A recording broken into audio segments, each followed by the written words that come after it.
ನಮಸ್ಕಾರ ಫ್ರೆಂಡ್ಸ್, 2025-26ನೇ ಸಾಲಿನ ಇಂದಿರಾ ಗಾಂಧಿ ವೃತ್ತಿ ಅಭಿವೃದ್ಧಿ ಕೇಂದ್ರದ ಮೂಲಕ ಪರಿಶಿಷ್ಟ ಜಾತಿ SC ಅಭ್ಯರ್ಥಿಗಳಿಗೆ ಪೂರ್ವ ನೇಮಕಾತಿ ಪೊಲೀಸ್ ಕಾನ್ಸ್ಟೇಬಲ್ ಈ ಒಂದು ಪರೀಕ್ಷಾ ಪೂರ್ವ ತರಬೇತಿಯನ್ನು ನೀಡುವ ಸಂಬಂಧ ಕರ್ನಾಟಕ ರಾಜ್ಯದ 4 ಕಂದಾಯ ವಿಭಾಗಗಳಲ್ಲಿ ಪ್ರತ್ಯೇಕವಾಗಿ 60 ದಿನಗಳ ಕಾಲ ವಸತಿಯುತ ತರಬೇತಿಯನ್ನು ನೀಡುವ ಬಗ್ಗೆ ಇಲ್ಲಿ ಒಂದು ಅಧಿಸೂಚನೆಯು ಪ್ರಕಟಗೊಂಡಿದೆ. ಓಕೆ ಫ್ರೆಂಡ್ಸ್, ಈ ಒಂದು PC ಈ ಪೊಲೀಸ್ ಕಾನ್ಸ್ಟೇಬಲ್ಗೆ ಈ ಒಂದು ಪರೀಕ್ಷಾ ಪೂರ್ವ ತರಬೇತಿಯನ್ನು ನೀಡುವ ಸಂಬಂಧ ಏನು ಮಾಡಿದ್ದಾರೆ, ಇಲ್ಲಿ ಅರ್ಜಿಯನ್ನು ಆಹ್ವಾನ ಮಾಡಿದ್ದಾರೆ.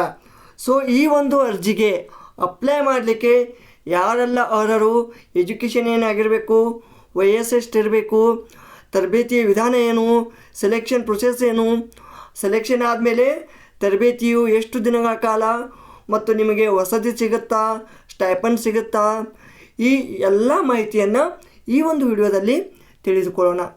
ಫ್ರೆಂಡ್ಸ್, ನೀವು ಈ ಒಂದು ಇಂದಿರಾ ಗಾಂಧಿ ವೃತ್ತಿ ತರಬೇತಿ ಅಭಿವೃದ್ಧಿ ಕೇಂದ್ರದ ಈ ಒಂದು ಮೇನ್ ವೆಬ್ಸೈಟ್ ಏನು ಇಲ್ಲಿ ನೋಡಿ, SWD ಸರ್ವಿಸಸ್.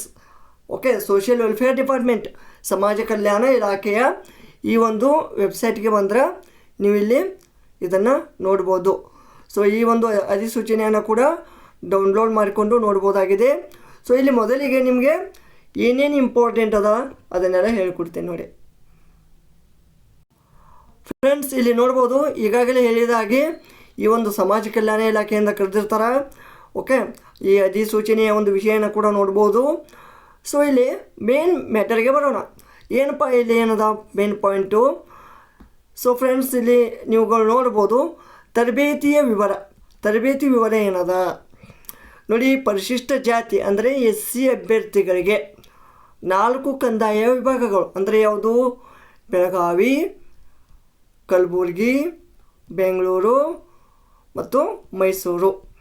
ಈ 4 ವಿಭಾಗಗಳಲ್ಲಿ ಪ್ರತ್ಯೇಕವಾಗಿ ಸೆಪ್ರೇಟ್ ಒಟ್ಟು 60 ದಿನಗಳು ಅಂದರೆ 2 ಮಂತ್ ವಸತಿಯುತ ವಿತ್ ಅಕೊಮಡೇಷನ್, ನಿಮಗೆ ಇರಲಿಕ್ಕೆ ರೂಮ್ ಅಥವಾ ವಸತಿಯನ್ನು ಕೊಟ್ಟು ಈ ಒಂದು ಪೂರ್ವ ನೇಮಕಾತಿಯ PC ಪರೀಕ್ಷೆಯ ಒಂದು ಪೂರ್ವ ತರಬೇತಿಯನ್ನು ಏನಪ್ಪ ನೀಡ್ತಾರೆ.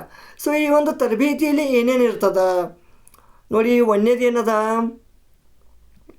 ದೈಹಿಕ ಚಟುವಟಿಕೆಗಳನ್ನು ಮಾಡಿಸ್ತಾರೆ. ಅಲ್ಲಿ ಓಟ ಆಗಿರ್ಬೋದು, ಎತ್ತರ ಜಿಗಿತ, short put. Okay, second drill. ಆಮೇಲೆ ತರಗತಿಯ ತರಬೇತಿ. ಈ ತರಗತಿಯ ತರಬೇತಿ ಅಂದರೆ ಇದು ನಿಮ್ಮದೇನು ಒಂದು ಎಕ್ಸಾಮ್ ಪ್ರಿಪ್ರೇಷನ್ ಇರುತ್ತಲ್ಲ ಅದನ್ನು ಮಾಡಿಸ್ತಾರೆ. ಆಮೇಲೆ 4ನೇ ಪಾಯಿಂಟ್ ಏನು, ದಿನಕ್ಕೆ 3 ಬಾರಿ ಊಟದ ವ್ಯವಸ್ಥೆ ನೋಡಿ. ವಸತಿಯುತ ಊಟ 3 ಟೈಮ್ ಇರ್ತದೆ. ಓಕೆ, ಆಮೇಲೆ ವಯಸ್ಸು ಎಷ್ಟು, ವಯಸ್ಸು ನೋಡಿ, ಮಿನಿಮಮ್ 18 ವರ್ಷ, ಕಮ್ಮಿ 18 ವರ್ಷ, ಗರಿಷ್ಠ 26 ಆಗಿರಬೇಕು. ನೆಕ್ಸ್ಟ್ ನೋಡಿ, ನೆಕ್ಸ್ಟ್ ಪಾಯಿಂಟ್ ಏನದ ಇಲ್ಲಿ, ವಿದ್ಯಾರ್ಥಿಗೆ ಏನು ಬೇಕು, ಈ ಒಂದು ಅರ್ಜಿಯನ್ನು ಸಲ್ಲಿಸಲಿಕ್ಕೆ ಕೊನೆಯ ದಿನಾಂಕ ಅಂದರೆ ಯಾವಾಗದಪ್ಪ, 31 ಆಗಸ್ಟ್. ಓಕೆ ನೋಡಿ, 31/8/2025 ಈ ಒಂದು ದಿನಾಂಕದೊಳಗೆ ನೀವು ದ್ವಿತೀಯ PUCಯನ್ನು ಉತ್ತೀರ್ಣರಾಗಿರಬೇಕು ಅಥವಾ ಮುಗಿಸಿರಬೇಕು, ಪಾಸ್ ಆಗಿರಬೇಕು 12th. ಓಕೆ, ದ್ವಿತೀಯ PUCಯನ್ನು ಉತ್ತೀರ್ಣರಾಗಿರಬೇಕು. ಆಮೇಲೆ ನೆಕ್ಸ್ಟ್ ಪಾಯಿಂಟ್ ಏನು, ಅಭ್ಯರ್ಥಿಯ ಸಾಮಾನ್ಯ ಅರ್ಹತೆ ಅಂದರೆ ಏನು ಇಲ್ಲಿ. ಸೊ ಈಗ ನಾರ್ಮಲಾಗಿ ಈ ಒಂದು ಏನಪ್ಪ, ಈ ಒಂದು ಕೋಚಿಂಗನ್ನು ಪಡೀಲಿಕ್ಕೆ ಕರ್ನಾಟಕ ರಾಜ್ಯದ ನಿವಾಸಿ ಆಗಿರಬೇಕು. ಸೊ ಇಲ್ಲಿ ಮೇನ್ ಪಾಯಿಂಟ್ ಏನಾಗತ್ತಾ, ಎಷ್ಟೋ ಒಂದು ಅಭ್ಯರ್ಥಿಗಳು ಗಡಿನಾಡಾಗಿರ್ತಾರೆ. ಮಹಾರಾಷ್ಟ್ರ, ತೆಲಂಗಾಣ, ಮತ್ತು ಆಂಧ್ರ, ತಮಿಳುನಾಡು, ಕೇರಳ, ಗೋವಾದಿಂದ ಈ ಒಂದು ವಿವಿಧ ರಾಜ್ಯಗಳ ಒಂದು ಗಡಿಭಾಗದಲ್ಲಿರುವಂಥ ಕನ್ನಡಿಗರು ಕೂಡ ಈ ಒಂದು ಅಪ್ಲಿಕೇಶನ್ ಹಾಕ್ತಾರೆ. ಬಟ್ ಈ ಕೋಚಿಂಗನ್ನು ಪಡೆಯಲಿಕ್ಕೆ ಅವರು ಅರ್ಹರು ಇರುವುದಿಲ್ಲ. ಯಾಕೆಂದರೆ ಇಲ್ಲಿ ಕರ್ನಾಟಕ ರಾಜ್ಯದ ನಿವಾಸಿಯಾಗಿರ್ಬೇಕಂತ ಹೇಳಿದ್ದಾರೆ. ನಿಮ್ಮದು ಡೊಮೈಸಲು ಕರ್ನಾಟಕದೇ ಇರಬೇಕು. ಇದೇನು ಈ ಜಸ್ಟ್ ಫಾರ್ ಇದಕ್ಕೆ ಈ ಒಂದು ಕೋಚಿಂಗನ್ನು ಪಡೀಲಿಕ್ಕೆ. ಮತ್ತು ನೀವು ನಾಳೆ ಮುಂದಿನ ಒಂದು ದಿನಗಳಲ್ಲಿ ಈ ಒಂದು PC PSI ಯಾವುದೇ ಒಂದು ಅಪ್ಲಿಕೇಶನನ್ನು ಬಿಟ್ಟರೆ ನೀವು ಅದನ್ನು ಅಪ್ಲೈ ಮಾಡ್ಬೋದು. But just for this training. Okay, ಈ ಟ್ರೈನಿಂಗ್ ಸಂಬಂಧ ಹೇಳತ್ತೀನಿ ನಾನು. ಆಮೇಲೆ ಪರಿಶಿಷ್ಟ ಜಾತಿಗೆ ಸೇರಿದವರಾಗಿರಬೇಕು, SC ಕ್ಯಾಟಗರಿ ಇರಬೇಕು. ಆಮೇಲೆ ಅರ್ಜಿ ಸಲ್ಲಿಸುವ ಕೊನೆಯ ದಿನಾಂಕದೊಳಗೆ ನಿಗದಿತ ನಮೂನೆಯಲ್ಲಿ ಜಾತಿ ಮತ್ತು ಆದಾಯ ಪ್ರಮಾಣಪತ್ರ, ಟ್ಯಾಕ್ಸ್ ಆ್ಯಂಡ್ ಯಾವುದು income tax and caste certificate. Next ವಾರ್ಷಿಕ ಆದಾಯ 5 ಲಕ್ಷಕ್ಕಿಂತ ಕಡಿಮೆ ಇರಬೇಕು, ಅದನ್ನು ಮೀರಬಾರ್ದು. ನೆಕ್ಸ್ಟ್ ಎತ್ತರ ಎಷ್ಟು? ಪುರುಷರಿಗೆ 168 ಇರಬೇಕು, ಮಹಿಳೆಯರಿಗೆ 157 ಇರಬೇಕು. ವೇಟ್ ನೋಡಿ, ಮಹಿಳೆಯರಿಗೆ ಕನಿಷ್ಠ 45 kg ಇರಬೇಕು. ಓಕೆ, ಆನಂತರ ಚೆಸ್ಟು ಪುರುಷರಿಗೆ ಎಷ್ಟು ಬೇಕು? ಪುರುಷರಿಗೆ ಕನಿಷ್ಠ 86 ಬೇಕು.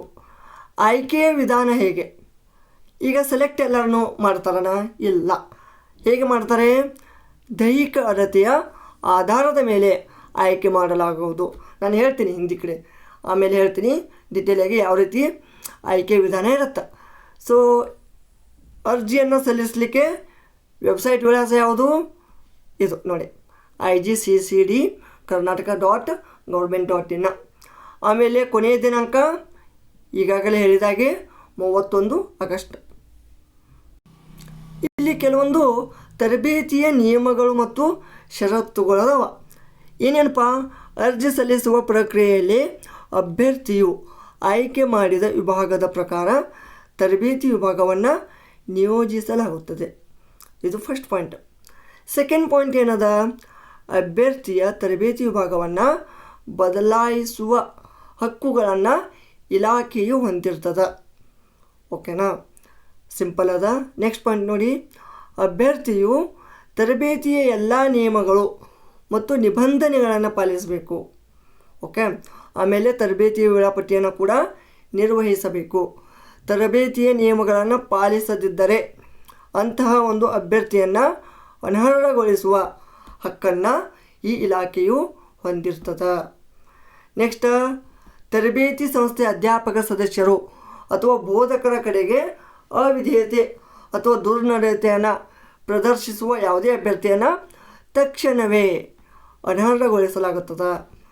ನೆಕ್ಸ್ಟು, ಅಭ್ಯರ್ಥಿಯು 60 ದಿನಗಳ ಒಂದು ಪೂರ್ಣ ತರಬೇತಿಯನ್ನು ಪೂರ್ಣಗೊಳಿಸಬೇಕು ಹಾಗೂ ತರಬೇತಿ ಆವರಣದಿಂದ ಹೊರಗೆ ಹೋಗಲು ಅವಕಾಶವಿರುವುದಿಲ್ಲ. ಓಕೆ, ಆಮೇಲೆ ಆ ಒಂದು ಅವಧಿಯಲ್ಲಿ ಯಾವುದೇ ಗಾಯ ಅಹಿತಕರ ಘಟನೆಗಳು ಸಂಭವಿಸಿದಲ್ಲಿ ಈ ಒಂದು ಸಂಸ್ಥೆ ಅಥವಾ ಈ ಒಂದು ಇಲಾಖೆಯು ಜವಾಬ್ದಾರ ಆಗಿರೋದಿಲ್ಲ. ಆಮೇಲೆ ಇಂಪಾರ್ಟೆಂಟ್ ಪಾಯಿಂಟ್ ಅಂದ್ರೆ ಇಲ್ಲಿ ನೋಡಿ, ಈ ಒಂದು ಇಲಾಖೆ ವೆಬ್ಸೈಟಲ್ಲೇ ಕಾಲಕಾಲಕ್ಕೆ ನೀಡಲಾಗಿರೋ ಮಾಹಿತಿಯನ್ನು ಅಧಿಕೃತ ಮತ್ತು ಅಂತಿಮವಾಗಿರ್ತದೆ. ಮತ್ತು ಈ ಒಂದು ಇಲಾಖೆಯ ಮಾರ್ಗಸೂಚಿಗಳ ಪ್ರಕಾರ ತರಬೇತಿ ಸಂಸ್ಥೆಯು ಪುಸ್ತಕಗಳನ್ನು ನೀಡ್ತದೆ.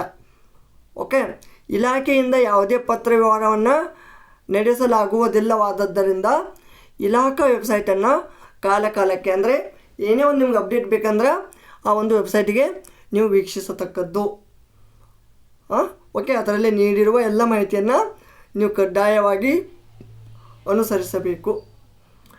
ಈ ಒಂದು ಅಭ್ಯರ್ಥಿಯ ಮಾಹಿತಿ ಕಾರಣದಿಂದ ಉಂಟಾಗಬಹುದಾದ ಲೋಪಗಳಿಗೆ ಸಂಬಂಧಪಟ್ಟ ಅಭ್ಯರ್ಥಿಯೇ ಕಾರಣರಾಗಿರುತ್ತಾರೆ. ಓಕೆನಾ? ಸೊ ಇದಿಷ್ಟು ಈ ಒಂದು ಪೊಲೀಸ್ದು ಒಂದು ಪ್ರೀ ಕೋಚಿಂಗ್ ಅಂತ ಅನ್ಬೋದು ನಾವು. ಈ ಕೋಚಿಂಗ್ ಬದಲ ಒಂದು ಅಪ್ಡೇಟ್ ಇತ್ತು. ಮುಂದಿನ ಒಂದು ಕ್ಲಾಸಲ್ಲೇ ಈ ಒಂದು ಅರ್ಜಿನ ಯಾವ ರೀತಿ ಅಪ್ಲೈ ಮಾಡಬೇಕಂತ ಸ್ಟೆಪ್ ಬೈ ಸ್ಟೆಪ್ ತಿಳಿಸ್ಕೊಡ್ತೇನೆ. ಈ ಒಂದು ವಿಡಿಯೋ ಇಷ್ಟವಾದಲ್ಲಿ ಲೈಕ್ ಮಾಡಿ, ಕಮೆಂಟ್ ಮಾಡಿ, ಹಾಗೆ ತಪ್ಪದೆ ಸಬ್ಸ್ಕ್ರೈಬ್ ಮಾಡ್ಕೊಳ್ಳಿ ಅಂತ ಹೇಳ್ತಾ ಇಲ್ಲಿಗೆ ಈ ಒಂದು ಅಪ್ಡೇಟನ್ನು ಎಂಡ್ ಮಾಡೋಣ. ಧನ್ಯವಾದಗಳು.